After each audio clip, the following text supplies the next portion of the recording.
Hello, everyone, and welcome to the Zoo Crew's My Story podcast. My name is Sarah, and I am an alcoholic. Please be sure to subscribe, like, share, and comment on our videos so that the YouTube will send them out to alcoholics looking for recovery. Today, we have Angela E., who has 15 years of sobriety, sharing their recovery story and experience, strength, and hope with us. They're going to tell us what it was like, what happened, and what it's like now. Please keep in mind that this will be going on an Alcoholics Anonymous website.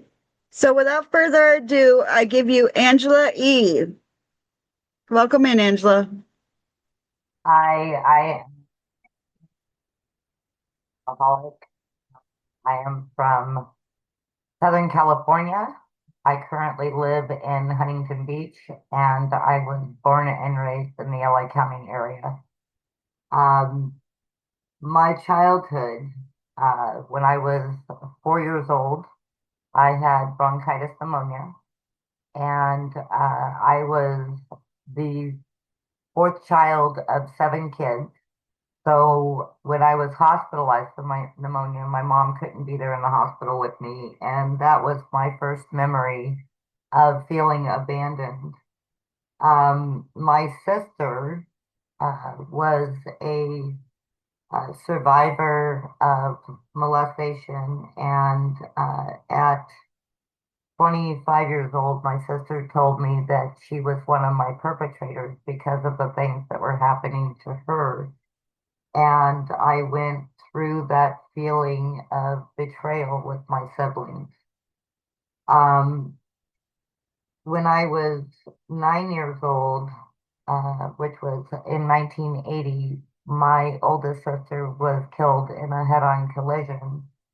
And my mother and father were very struck by it. My brothers and sisters were reaching out for different people, and I was getting consoled by friends of the family. So I felt abandoned by my family once again. Um, I've always had that feeling of isolation, abandonment, that I'm different. I'm different from my family. Out of the seven kids in my family, there's only two of us that are alcoholics, and my father was an alcoholic. Everybody else either suffers from um, sugar addiction, food addiction, um, relationship addiction. But me, my little brother, and my father were the only alcoholics. In fact, my brother Steve has never had a drink of alcohol in his life. So I knew that my my feeling that alcohol was my solution. You know, that it didn't cause my alcoholism because nobody else in my family had alcoholism and we all went through the same thing. So I knew that it had to be something that was in me. Um, how I reacted to certain people before I found alcohol was, you know, after I had been molested, after my sister had died, I had a lot of rage. I had a ton of rage. My neighbor had called me a name, and I went after her with my nails, and I ripped the skin off her eye. And I didn't know why I had all this rage. I never understood why I had all this rage. I used to take my nails and try and draw blood on, you know, other kids' arms. I used to kick people that would get in my way when I was on a swing set. I was just full of so much anger and so much pain that all of that reflected on that. And when I found alcohol, I internalized all of that anger and pain, and I would try and hurt myself instead of other people. Uh, when I was um, when I was 12, um, my I had been raped by a friend of the family, And my mom that night was had taken my father to an Alcoholics Anonymous meeting and left me with this person for him to babysit me. We went through a whole court situation, and my mom had also slept with this man. So the court acted like it was a lover's triangle, even though I was only 12 years old. And that made me feel like I couldn't trust our court system, that I couldn't trust, the police. I couldn't trust anyone. And a year later, my father died of alcoholism. He was 52 years old. I still went into, trying to hurt myself, trying to hurt others, trying to die every time I put a drink or a drug in my system. I was also very, very promiscuous. And at the age of 16, I had chlamydia, and which could be a life-threatening disease for women.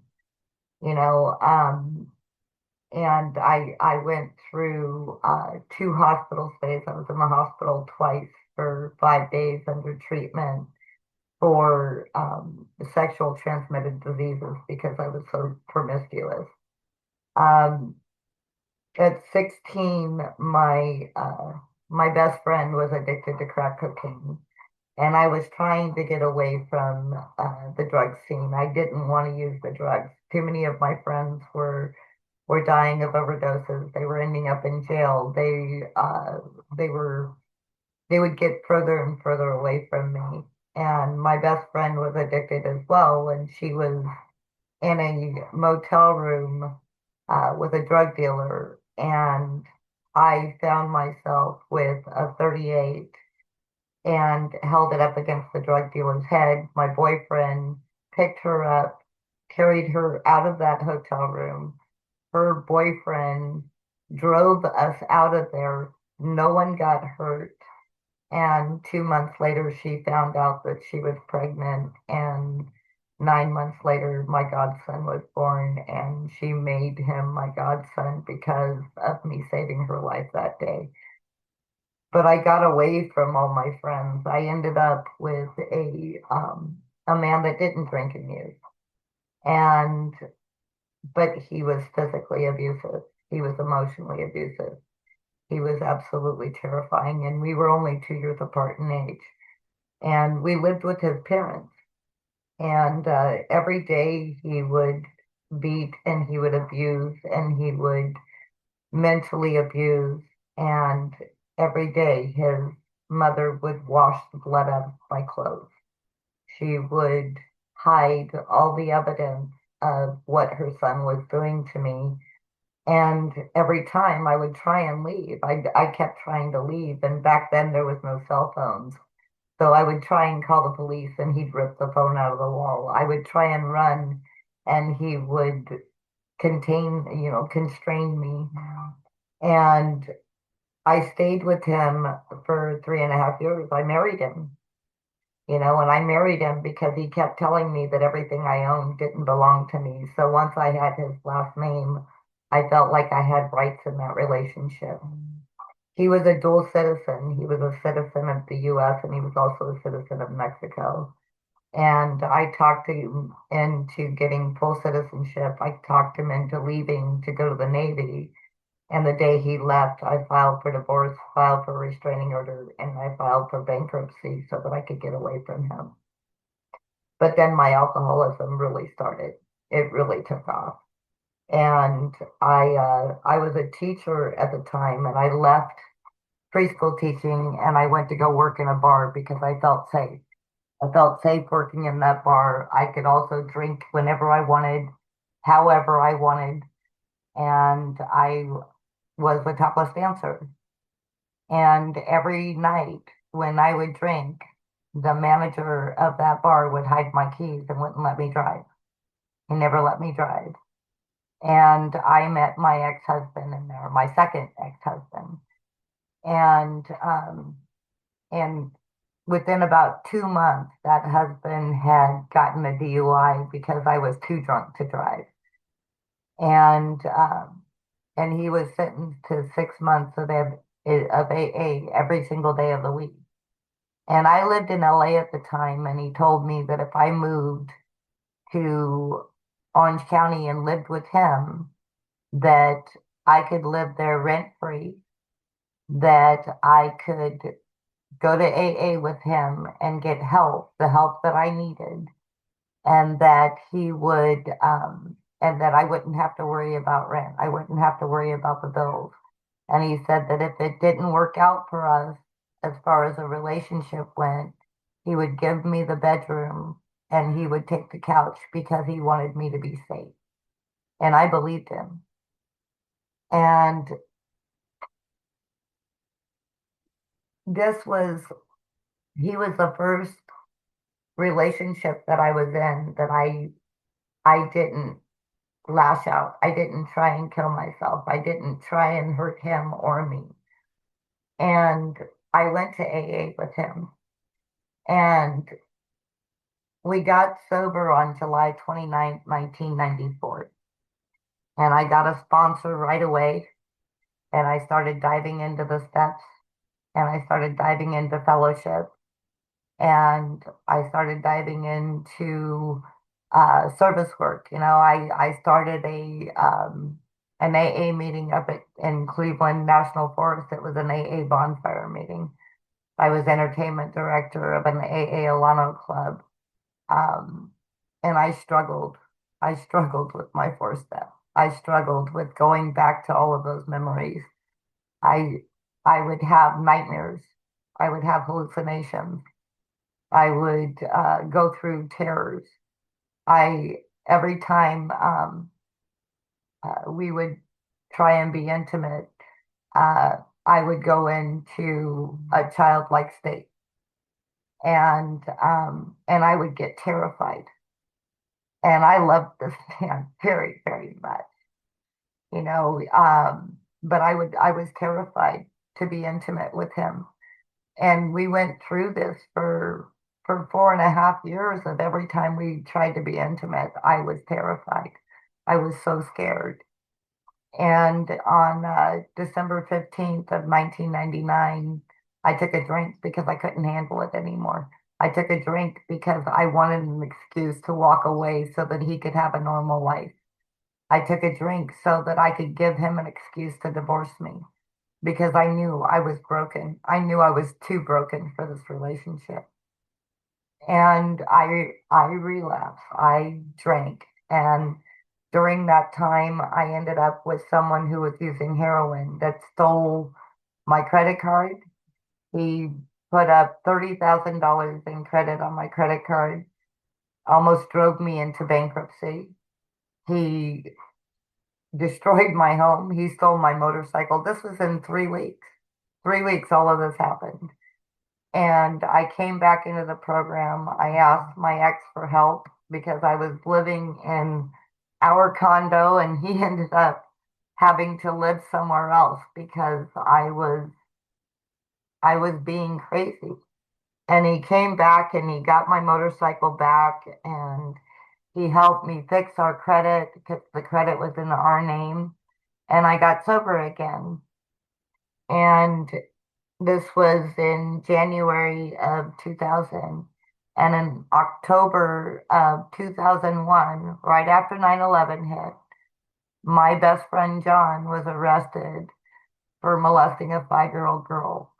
And he had pictures of her in his apartment with holes cut out of her mouth and holes cut out of her genitals from these pictures.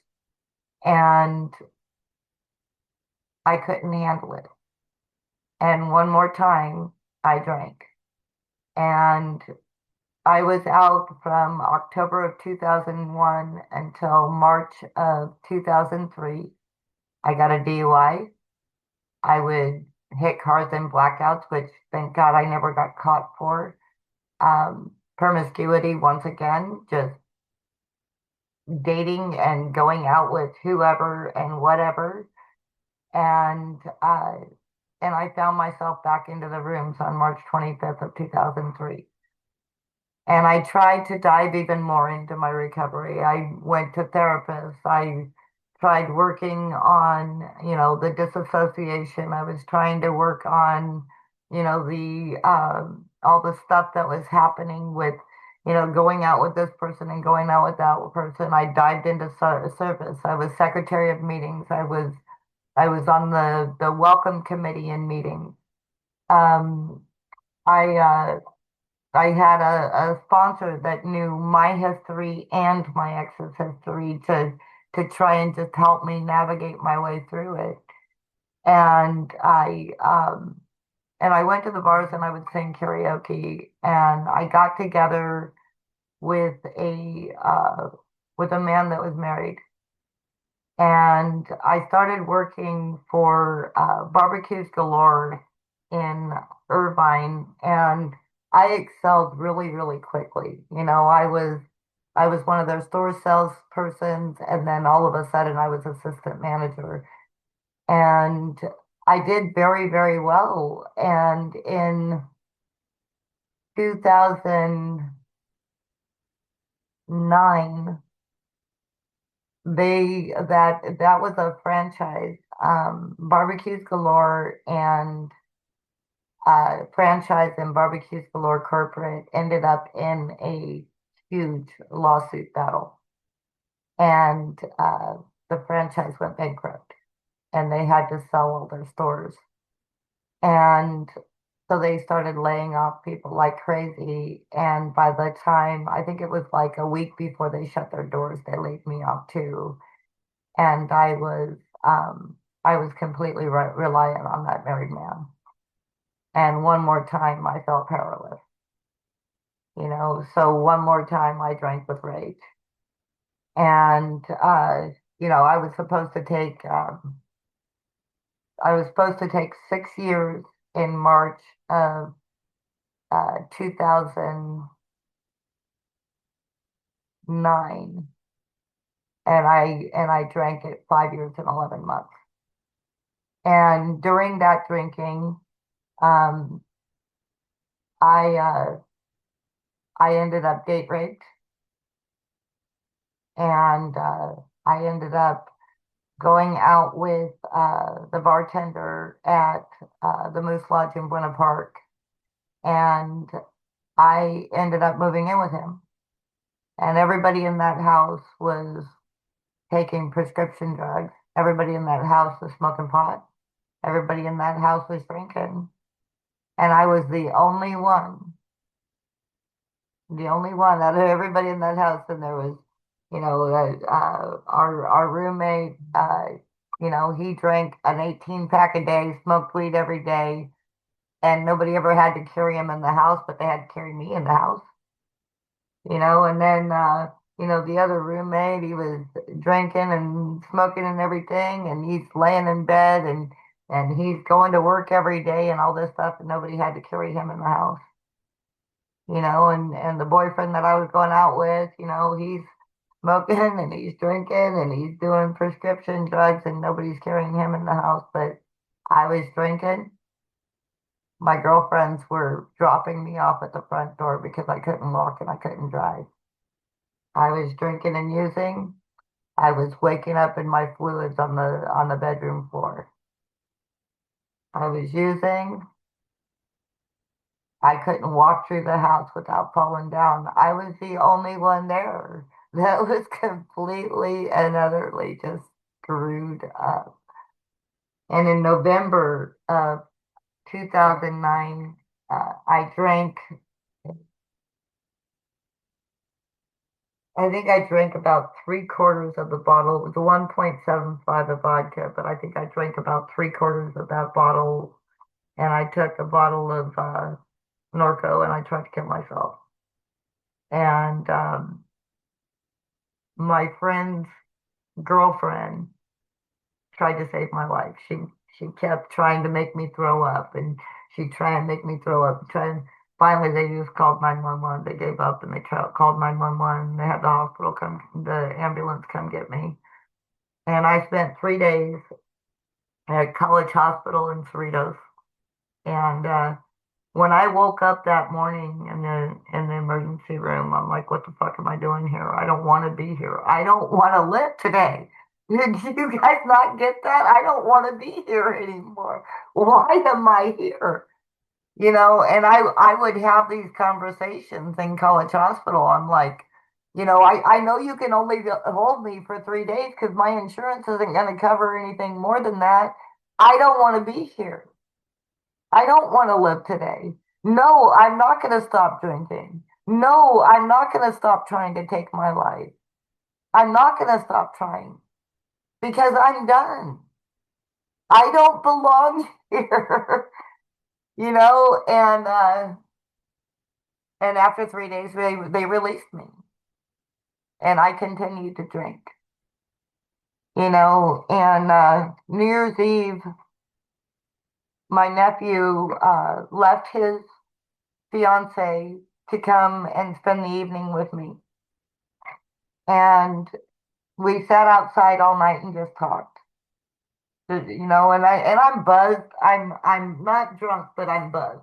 And we're sitting there on the swing set in my backyard and we're talking and I'm like, it's like, Jack, I really don't want to be here. I don't want to be here anymore. It's like my sister's gone, my dad's gone, I'm broken. I'm used up, I'm broken, I'm like nobody will ever love me or appreciate me or I'm worthless, and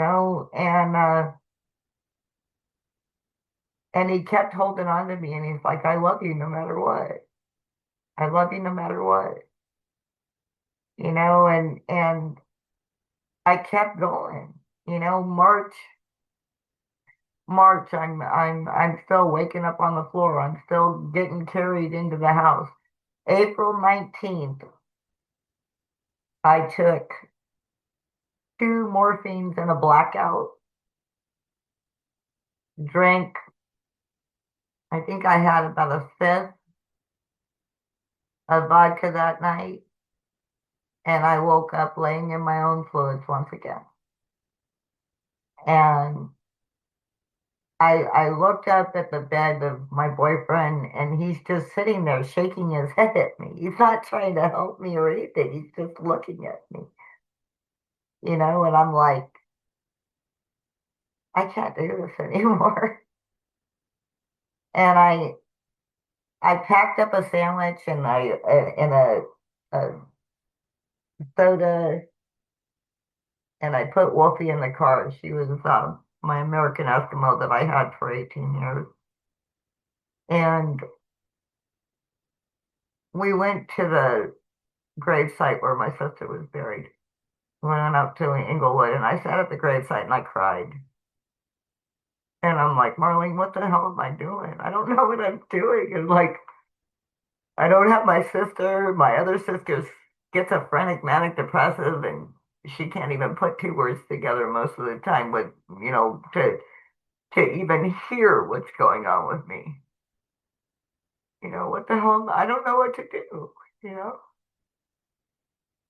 And I left there and I went to the Anaheim Milano and I ran into my friend Jaime and Jaime just held my hand, and he held my hand until like 9, 10 o'clock that night. And I got a sponsor, got another sponsor, and and she was a temporary sponsor for a couple of weeks because I really wanted this lady, Carol Frost. And so so Carol Frost started sponsoring me after my friend Angela was sponsoring me for a while, and Angela was pretty new to the program, and of course I'd been in and out and in and out, and like, don't you know, I know too much, and I could like pretty much manipulate the hell out of you, and I don't want to do that to you, and Carol Frost really knew what was going on with what the types of people that we are, and that selfish and self-centeredness about it's all about us and how we react to that mental illness of ours and how we react to other people and why we're different, that we're not victims, we're survivors. that we actually made it through all this shit, and the first thing Carol did was she showed me these all these books, and they're all like different gods, different gods, different spiritualities, different all this stuff. And she's like, okay, you can pick one or several. It's up to you, but we need to find you a higher power that's going to keep you from killing yourself and drinking yourself to death. So let's find you a higher power. And she started like right off the bat, she started on that stuff, and I had already downloaded the primary purpose group, which is a workshop of, it's a workbook that's like 330 pages, and I had already started working on that while I was getting sponsored by Angela, and I was already, I was calling recovered alcoholics every day because I was still living in that house full of people that were drinking and using, and I lived in that house for a year and a half, and when I moved out of there. I had, I think, yeah, I'd gone to Arizona to move in with my sister-in-law and my brother, and they were going through a divorce. So there was a lot of chaos there, but it got me out of the drug and alcohol house for a while where there was, I think Debbie had like, she had a bottle of alcohol in there, but it was only rum. It was like a Malibu rum or something like that, which wouldn't even touch what I would need as far as alcohol goes. So it's like I never even thought twice about it. And we'd have a couple of arguments over my brother here and there, but for the most part, we were fine. And but I missed California, and I missed California a lot. So I came back and I moved in with my nephew and his girlfriend. And I lived with them for about 6 months. Um, and I had about 2 years sober when I moved in with them. And she got pregnant and she got very mama bearish. And so she didn't want anybody living in the house while she was going through her pregnancy. So I ended up moving in with an ex-boyfriend that which was where Wolfie was at because Wolfie couldn't be with me when I lived with Jack and Jess. And and I went to school and I finished my education while I lived there. And I slept on his couch and his girlfriend lived there too. And everything was okay, and while I was living there, my sponsor Carol had died. Um, and when Carol died, um, I started going to the Garden Grove Alano Club, and I picked up Kathy as a sponsor, which she has been my sponsor now for almost 14 years. And she has been a godsend. She has helped me walk through two very verbally abusive relationships. She's helped me walk through being homeless in my car in the Walmart parking lot at 6 years sober. She's helped me walk through the death of my nephew. When he was killed in a collision when I was 6 years sober. She helped me walk through a sponsee getting murdered. On the same day that my nephew was killed in a head-on collision. She's helped me. She helped me walk through transitioning with Alan from his girlfriend to his wife, and but then her husband was diagnosed with terminal brain cancer, and she has been taking care of her husband for the last year and a half. And a year ago, I found the thru. And I was sick. I had really bad pain in my ankle. I had a neck that could barely move. And I believe that the the degeneration in my back was bulging because I was stressed in my situation when I was living with my husband because I could move my neck today and I haven't had any physical treatment. So I think that it was happening because I was under an intense amount of stress. Um, and now that I live by myself, that stress is gone. Um, anyway, 3.5 months. I'm kind of with the zoo crew, and I'm living with him, um, and things between he and I are getting worse, and things in my program are getting better, and I'm seeing that every day.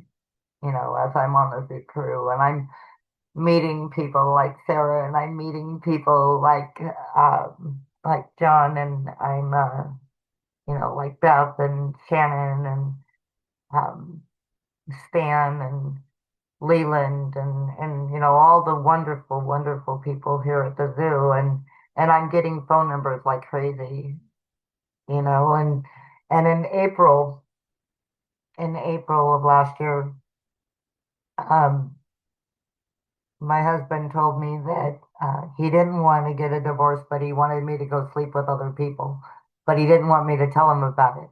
So he wanted me to get my intimacy somewhere else, but he wanted me to keep it a secret from him. And he didn't want to be intimate with me, but he wanted to stay married to me. And and I wanted to hurt myself again. I wanted to go away. But I kept logging on and I kept calling people and I kept connecting with people. And and I keep hearing what other women and what other men are saying in the program, that we're only as sick as our secrets. We're only as sick as our secrets. And this man wants me to stay sick. This man wants me to be sick. And I keep but I'm looking at my physical well-being, my physical health, and I'm like, how am I going to move? How am I going to leave? It's like I can barely walk, let alone leave. How do I leave?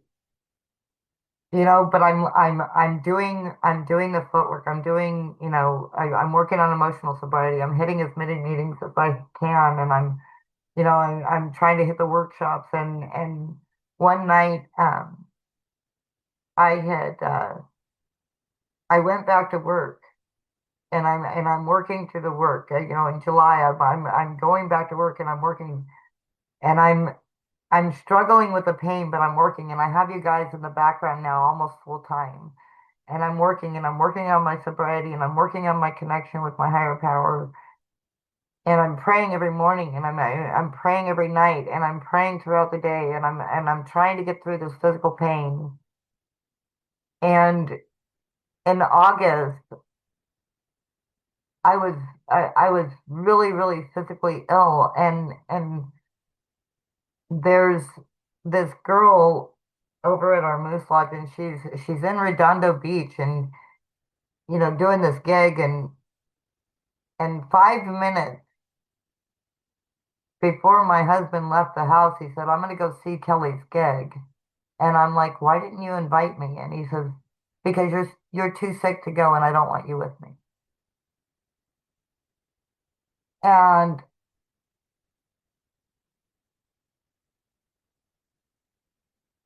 I get on the meeting, and I'm silent, and I'm listening to the meeting, and I'm part of the meeting. And Labor Day goes through, and I'm like, I gotta leave. I've got to go. There's nothing here. There's no intimacy. There's no friendship. There's nothing. I've got to go. And I start filling out the paperwork, and I'm laying on my bed, and I've got the zoo crew on in the background, and I'm bawling my eyes out because I was in love with this man. And I'm bawling my eyes out, and the group is behind me. And I'm getting all these text messages on my phone while I'm in the meeting of people giving me hugs and love and friendship and holding me together while I'm filling out all this paperwork. And I get over to the courthouse to file the paperwork, and I've got you guys in the background, and I'm so scared to walk in that building. And I've got you guys there. You guys are there. You're right there with me. My phone just at a fingertip right there. I've got 120 friends that are connected to me while I'm walking into a courthouse filing for a divorce of somebody that I loved very much. And I file the paperwork and I get back, and my insane mind thinks that we're going to be roommates. Of course not. He starts pushing harder and harder and harder for me to get the hell out of that house because he didn't want me there. Like either be married and go sleep with somebody else or get out of my house because I have no use for you. So I started looking for a place to live while I'm working. And I find this place in Huntington and it's got a washer and dryer and it's got a gated community and it's got a garage that I can share with another person and I've got a little patio for Harley. And as soon as I moved in here, I got to start working with other alcoholics. I got to start working with women. I got to start sponsoring people again. And my phone just started to blow up and it's been blowing up ever since, which is, sober support one after another. And I've gotten to write songs for other women. I've gotten to write songs for other men in the program. I've got to really, really get into my music. I've gotten to do my crafts, let those that disassociation, bring them out and let them be creative. I've got to do that while I've been here. I've never felt safe living alone, ever. I've never felt safe being alone, ever. And today I've got you guys in the background where I don't have to be. I don't have to live by myself. All I got to do is turn on Zoom and I'm not. I don't have to walk through anything by myself. All I got to do is put on Zoom or pick up the phone and I'm not alone. I lost the desire to drink when the pandemic hit. Something happened that night when, a week before the pandemic, somebody was sharing in a meeting that if you don't go to the meeting, you're going to get drunk. And a week later, the world shut down and there was no meeting. And I'm like looking in the mirror saying, what are you going to do now, Angela? And I would pick up the phone. I had pastors that in my phone that were recovered alcoholics that I would talk to on the phone. I had friends from the program. I'd pick up the phone, and I didn't hit meetings. I would just pick up the phone. I didn't know the Zoo Crew existed, but for a while there, I was a dry drunk, not hitting meetings, sometimes not picking up the phone, especially after my adopted mom died, and allowing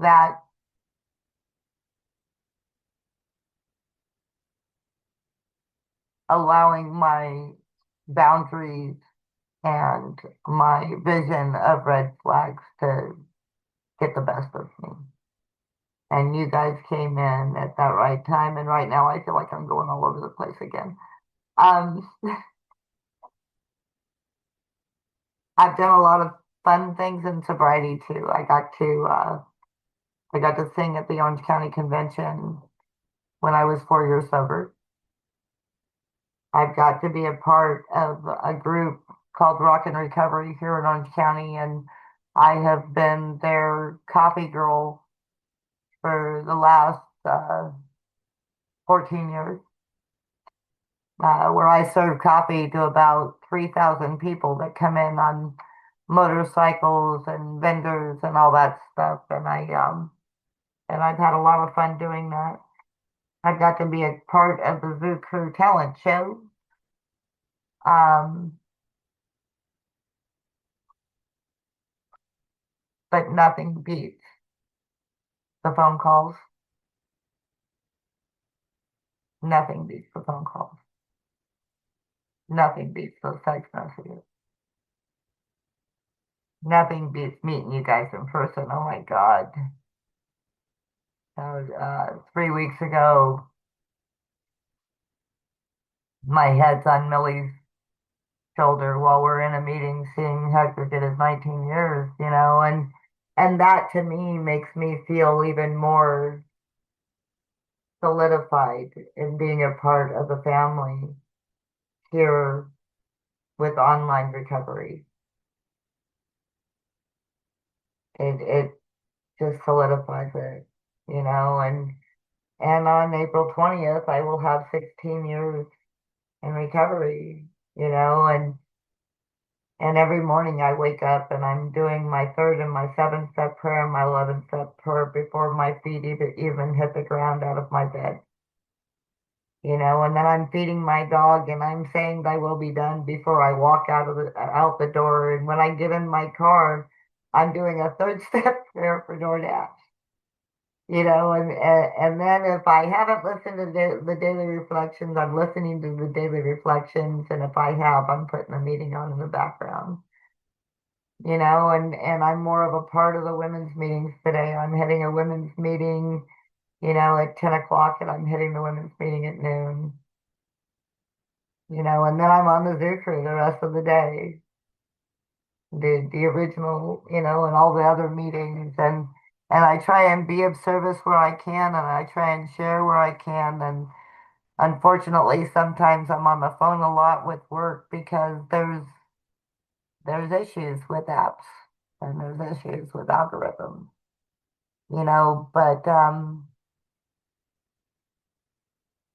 but I love Alcoholics Anonymous.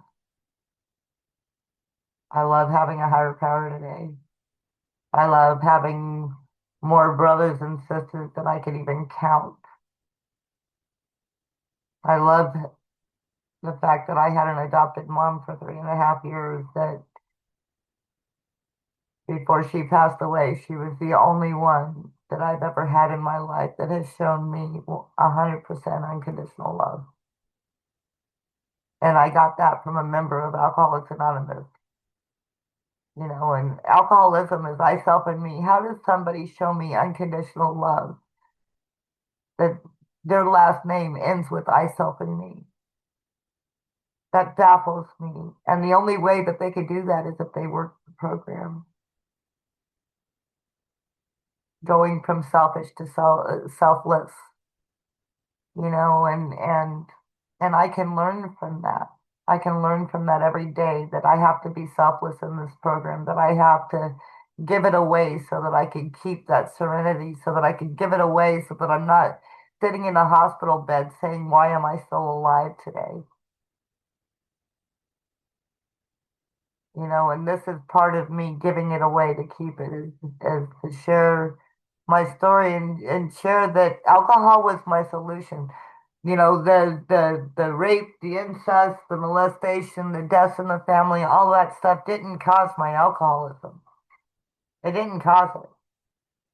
Because if all that caused it, everybody else in my family would be an alcoholic too. But I was the only one that reacted differently to that drug. And it was my solution. It was my solution for what was going on, my solution to escape. So you got to read the doctor's opinion. You got to work these steps. And you got to figure out why and what you can do to replace it. What can you do to replace the alcoholics?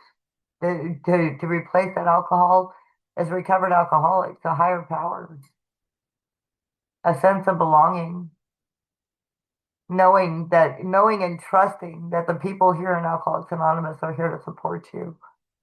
They're not here to run away from you. They're here to support you. And you don't have to reach for the bottle today. You can pick up the phone and call anybody. And if they don't answer the phone, keep calling, and I promise you somebody will pick up. So that is going to end this.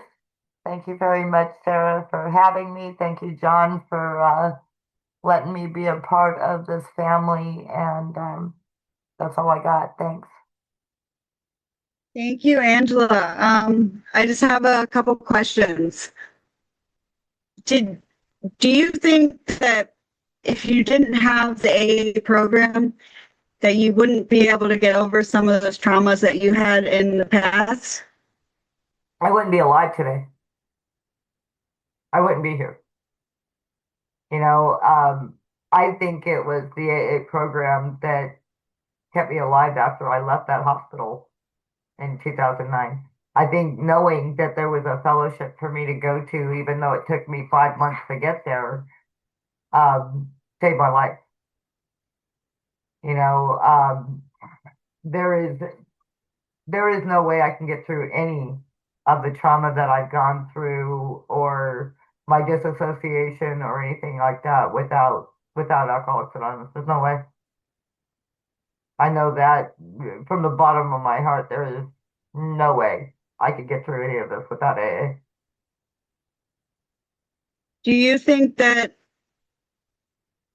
because I suffer from disassociation as well, do you think I need like a whole team? Do you think that it's more effective with a whole team like psychiatry, therapy, and AA? Or AA is just enough, you know? I don't think AA is enough. The only reason why I'm doing only AA is because I work 13-hour days and cost of living here in California is really, really high. Um, I have switched from PPO insurance to HMO, which is effective April 1st. And once I have my network of HMO, I chose Hoag Hospital, which is a huge network here in Orange County, and I will be able to find a psychotherapist and a psychiatrist that can help navigate my way through this. Because the reason why I'm having so many traumatic memories and flashbacks is because I'm alone for the first time. I'm not distracting myself with men. I'm not distracting myself with other things. I'm actually alone to where my body's saying, okay, now it's time to deal with this, Angela. And now that I've got you guys on in the background, you're actually supportive enough to where I can walk through all this. So I'm transitioning and I'm putting myself in a position to where I can see a psychotherapist and see a psychiatrist. But I had to give myself a foundation first. I had no, number one, I had to put down the drink and know that the obsession to drink had to go away in order for me to walk through the flashbacks and the trauma. Because if I still have a reservation that I can drink and I'm walking through flashbacks and trauma, then as soon as I hit something that I can't handle that my psychotherapist gives me, I'm going to go straight to the bottle instead of my higher power and the fellowship. So, making sure that my AA program was solid gives me that opportunity to now work on my mental health because I have the support in the background to help me handle it and to help me heal from it. Great. Yeah. Well, Angela, it was great having you here. We have such similar stories and similar things going on. It's crazy. So thank you for sharing your story with us today, Angela. I'm sure our members will enjoy listening to it. Have a great day and keep trudging the road of happy destiny. To our subscribers, we hope you enjoyed listening to the story and have subscribed and liked our videos. Please feel free to share our videos along with our website and podcast link.